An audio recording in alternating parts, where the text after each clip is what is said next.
अस्सलाम वालेकुम। आज हमारे साथ मौजूद हैं संदेश भाई जो कि नेपाल से हैं और शराज भाई जो कि पाकिस्तान से हैं।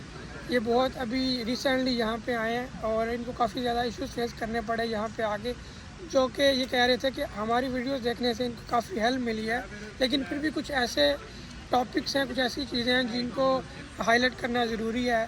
तो सबसे पहले हम लोग इनसे पूछेंगे कि क्या इनको इश्यूज फेस करने पड़े और इनका सोल्यूशन भी इनसे जानने की कोशिश करेंगे और कुछ हेल्प लेंगे यहाँ पे संदेश भाई से, जो कि यहाँ पे तकरीबन साल होने वाला है इनको यहाँ पे। तो इनसे भी जानेंगे। बहुत शुक्रिया आप दोनों का, आपने हमें टाइम दिया, शराज भाई एंड संदेश भाई। जी शराज भाई, आप क्या कहना चाहेंगे? एक्चुअली मैं न्यू कमर्स को ये जो अभी अप्लाई कर रहे हैं नेक्स्ट इनटेक के लिए, उनको कुछ चीज़ें बताना चाहूँगा जो मैंने खुद फेस की हैं। पाकिस्तान लाइक लास्ट डेज जो थे मेरे, जब मैं यहाँ पे आ रहा था उस वक्त, और फिर जो आते साथ मैंने यहाँ पे फेस की हैं, वो उसमें एक सबसे बड़ी चीज़ जो है वो अकोमोडेशन की है, क्योंकि काफ़ी ज़्यादा स्टूडेंट्स का इनटेक है तो अकोमोडेशन का इशू है।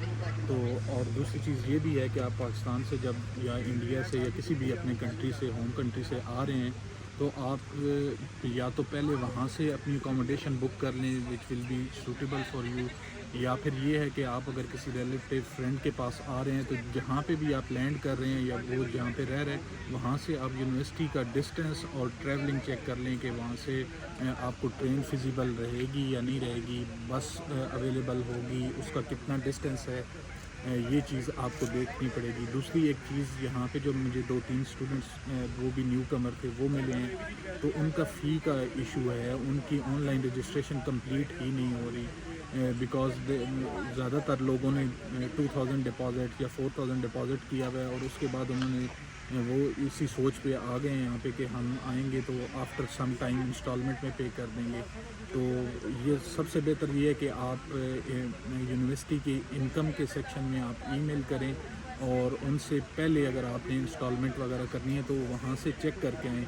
अदरवाइज़ वो आपको बताएंगे जो नॉर्मली है वो 3 टर्म्स का है, तो आपकी जो टोटल फ़ी होगी उसको आप 3 पे डिवाइड करके, तो एटलीस्ट एक टर्म की जो टोटल फ़ी है वो आपको इनरोलमेंट से पहले आपको सारी पे करनी होगी। लाइक जो आपकी फ़र्स्ट क्लास होगी या रजिस्ट्रेशन होगी उससे पहले ये फ़ी डिपॉज़िट होगी तो आप क्लास ले सकते हैं, आपका टाइम टेबल शो होगा।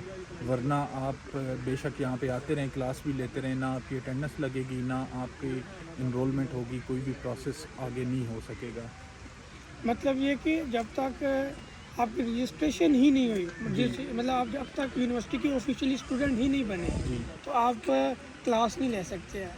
क्लास ले सकते हैं आप, लेकिन आपकी क्लास वो रिकॉग्नाइज नहीं होगी, लाइक आपकी वो आपकी अटेंडेंस अटेंडेंस नहीं हाँ, लगेगी, सही है। आपका जी वो और उसके अलावा टाइम टेबल भी नहीं, कुछ स्टूडेंट्स का तो टाइम टेबल ही एसएक्स पोर्टल पे शो ही नहीं हो रहा क्योंकि उनकी ऑनलाइन रजिस्ट्रेशन जो है वो कंप्लीट नहीं हुई है। अच्छा, बेसिकली आपके कहने का मकसद ये है कि जो 2000 उन्होंने पे किया है वो तो जस्ट उनकी ये है कि वीज़ा लगने के लिए उनको वीज़ा काफ़ी था। लगने के लिए, या ये कह लें कि उनकी सीट सिक्योर करने के लिए वो इनफ था, वो यहाँ पे आ जाएंगे, उस पर कोई रुकावट नहीं है, उनका कैश भी इशू हो जाएगा, उनका वीज़ा भी लग जाएगा।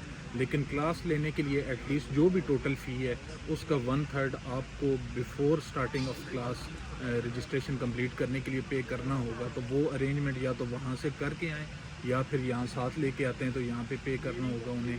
तो ये चीज़ जहन में है, वरना फिर आपको जब तक आपके पैसे अरेंज नहीं होंगे आप बेवजह यहाँ पे अकोमोडेशन भी देते रहेंगे, क्लास बेशक आप ले लेंगे लेकिन वो किसी मतलब काउंट नहीं होगी काउंट ना, नहीं होगी, वो उसका फ़ायदा नहीं है। और आपके ना एग्जाम होंगे ना, मतलब आपकी किसी डिग्री चीज़ स्टार्ट में ही नहीं आप होगी। लाइक यूनिवर्सिटी के रिकॉर्ड पे नहीं है कि जी आप आए भी हैं या नहीं। और दूसरा संदेश भाई, आप यहाँ पे पुराने हैं, आपने उनके बात पे थोड़ा ऐड करना चाहूँगा। नहीं, एक टर्म आपने ऐड कर लिया, अभी रिसेंटली पहला टर्म कंप्लीट हुआ हम लोग का, अभी दूसरा टर्म स्टार्ट हुआ है। तो दूसरे टर्म के स्टार्ट होने के ऊपर हम लोगों ने दोबारा रजिस्ट्रेशन किया है और दोबारा रजिस्ट्रेशन के लिए उन्होंने जो फ़ीस मांगी, उन्होंने कहा कि सारी फ़ीस पे करनी पड़ेगी वरना आप रजिस्टर नहीं कर सकते। इसके बारे में थोड़ा गाइड करें ताकि उनको ये आइडिया हो, ये जो सोचते हैं कि पाकिस्तान से हम आएंगे, पूरा हमारे पास साल होगा, हम इंस्टॉलमेंट में फ़ीस पे करेंगे। इंस्टॉलमेंट हाल तो ये अलाउ करते हैं आपको इंस्टॉलमेंट करने के लिए, लेकिन क्या है उसके बारे में थोड़ा गाइड कर दें। भाई ने अभी कहा रजिस्ट्रेशन का बात, ये लोग थोड़ा स्ट्रिक्ट है इस मामले में, जो ये फी पेमेंट वगैरह और ये टाइम में रजिस्ट्रेशन करना ये बहुत इंपॉर्टेंट है इन लोगों के लिए। हम लोग आपको टाइम में फ़ी भरना पड़ेगा, कोई ये एक्सटेंशन करने वाले नहीं है डेट का। और जब आप रजिस्टर हो तब भी आपको ये अटेंडेंस वगैरह कर पाएंगे, क्योंकि ये वीज़ा के लिए भी थोड़ा हमारा अटेंडेंस अच्छा होना चाहिए, इंगेजमेंट वगैरह ये सब रिकॉर्ड करते हैं हम जो पढ़ते हैं, ये ऑनलाइन मटेरियल्स वगैरह और ये सब लीप माने एक ऑनलाइन पोर्टल होता है, वहाँ पर सब रिकॉर्ड होता है हमारा इंगेजमेंट और हमारा अटेंडेंस। ये बाद में वीज़ा के लिए भी ये काम में आता है। तो भाई ने जो कहा कि जब हम यहाँ आते हैं तो पहले ही हमको ये एकोमोडेशन का जो मामला है वो सुलझाना है।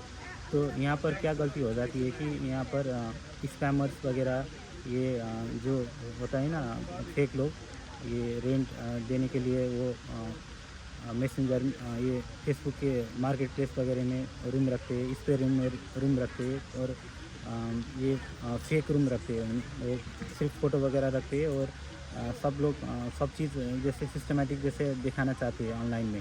और वो लोग बोलते हैं कि पहले पैसे भेजो तभी आपको रूम आपको मिलेगा, वहीं अपने होम कंट्री से ही पैसे भेजो, आपका व्यूइंग आपको ऑनलाइन कराएंगे, ये वगैरह करेंगे। ऐसा फेक धंधा भी बहुत चल रहा है यहाँ पर। तो इस बारे में हमको सतर्क रहना पड़ेगा। कोई यहाँ पर कोई दोस्त मिलेगा नहीं तो आप यूनी के ग्रुप में आकर कोई किसी को दोस्त बनाकर उसको कहकर वो रूम अगर असली है कि नहीं उसको आपको अप्रूव वो कंफर्म करे तभी आपको पेमेंट का बात पीछे है।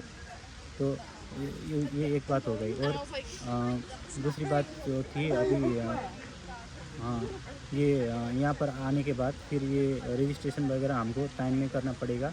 और जब हमारा 1-2 क्लास मिस हो जाता है तो ये लोग हमको ये कहेंगे कि 1-2 क्लास मिस हो जाएंगे, अटेंडेंस तो कोई प्रॉब्लम नहीं होगा।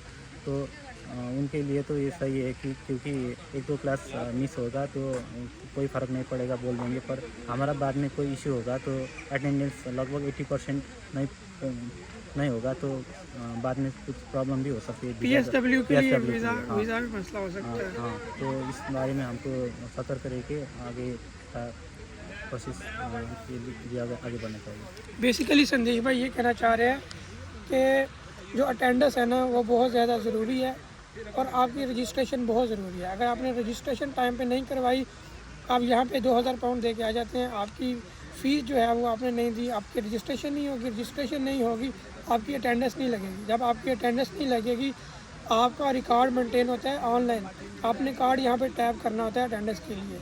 अगर ऐसा नहीं होगा तो कल को अगर आपकी अटेंडेंस एक रिक्वायर इनकी जो अटेंडेंस है उनसे लो हो जाएगी, जो कि home office UK home office की जो रिक्वायरमेंट है, उसके बाद आपको PSW के अंदर इशू आ सकता है। वो कहेंगे कि इस बच्चे ने प्रॉपर अपनी क्लासेस नहीं ली, ये दूसरे काम करता रहा है, जो पढ़ने के लिए आया था वो पढ़ने के लिए उसने पढ़ा नहीं है। तो बेसिकली जो फुल टाइम स्टूडेंट होते हैं उनको सिर्फ 20 आवर अलाउ होते हैं, और जब वो 20 आवर अलाउ से ज़्यादा काम करते हैं, अटेंडेंस के ऊपर फोकस नहीं करते, तो उनको जो है वो मसला हो सकता है। इसलिए अपनी रजिस्ट्रेशन भी टाइम पे करवानी है, फ़ीस भी टाइम पे करनी है और क्लासेस भी लेनी है। और जो लोग मैं काफ़ी जो मुझे स्टूडेंट पूछते हैं कि हम लंदन में रह लें कैसा रहेगा, या डिफरेंट सिटीज़ में रह के वहाँ पे जॉब कर सकें, पैसा नो डाउट हर बंदे को यहाँ पे पैसे कमाने के लिए आया, लेकिन ये जो आपका फर्स्ट ईयर है इसमें पैसा ज़रूर कमाएं, अपनी फ़ीस वगैरह पूरी ज़रूर करें, लेकिन अपनी डिग्री के ऊपर ज़रूर फोकस करें। अगर आपने डिग्री फेल कर दी, इवन तो अगर आपने सारी की सारी फ़ीस पे कर दी है, अगर आपका कोई सब्जेक्ट फेल हो गया, एक सब्जेक्ट भी अगर फेल हो गया, आपको डिग्री नहीं मिलेगी और जो आपने सारी फ़ी पे की होगी वो ज़ाया हो गई। दूसरा, आपको PSW नहीं मिलेगा। आपने जो पूरा साल मेहनत करके फ़ीस देने के लिए मेहनत की, फ़ीस भी पे कर दी, डिग्री नहीं मिली, PSW नहीं मिला, आपकी पूरी साल की मेहनत भी ज़ाया, आपका यूके आने का मकसद भी ज़ाया। तो बेसिकली आपको यहाँ पे अटेंडेंस भी सही रखनी है, आपको यहाँ पे जॉब भी करनी है, और बड़ा ही पहला साल जो है वो आपके लिए क्रिटिकल है और आपको इस चीज़ को समझना चाहिए और सीरियस लेना चाहिए। अगर जो स्टूडेंट यहाँ पे, क्योंकि मैं बहुत ज़्यादा ये देखा है कि स्टूडेंट बहुत ज़्यादा लाइट ले रहे हैं, यहाँ पे आते हैं, माहौल ओपन है, लड़कियाँ ज़्यादा हैं और पैसे थोड़े जेब में आना स्टार्ट जब हो जाते हैं तो वो अयाशी वाली साइड पे जाते हैं, और मैंने बहुत ज़्यादा स्टूडेंट को ऐसे रुलते हुए देखा है। इसमें एक मेरा छोटा भाई भी इंक्लूड है। वो छोटा भाई आया था मेरे से 1 साल पहले, उसने ये काम किया और अभी तक वो मुश्किल में है।